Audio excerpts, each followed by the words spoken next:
వక్ఫ్ bill మీద కొత్త అంశాలు ప్రారంభమైపోయాయి. లోక్సభ ఆమోదం అయిపోయింది, రాజ్యసభ ఆమోదం అయిపోయింది. అక్కడ ఆగిపోతుంది, ఇక్కడ ఆగిపోతుంది అన్నటువంటి అంశాలు పక్కకి వెళ్ళిపోయినాయి. సరే, దీన్ని ఇక్కడ ఆంధ్రప్రదేశ్లో వచ్చేటప్పటికి వైఎస్ఆర్ కాంగ్రెస్ పార్టీ వ్యతిరేకించి, తెలుగుదేశం సమర్థించింది.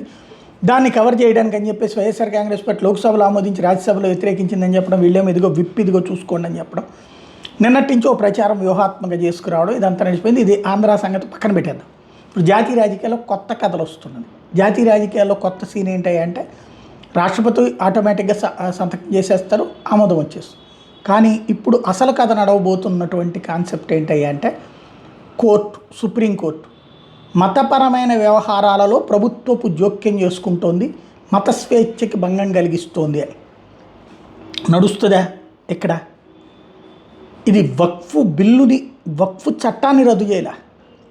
వక్ఫ్కి సంబంధించిన సవరణ చట్టం 2013లో ఒక చట్టం ఉంటే దాన్ని మార్చి ఇప్పుడు 2025లో కొత్త చట్టం తెచ్చారు. 12 ఏళ్ల తర్వాత కొత్త చట్టం తెచ్చారు.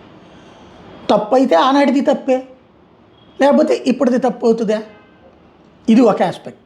వీళ్ళనే ప్రధానమైనటువంటి పాయింట్ ఏంటంటే వక్ఫ్కి సంబంధించిన కమిటీలో మతేతరులు ఉంటారు ఇద్దరు అన్నటువంటిది.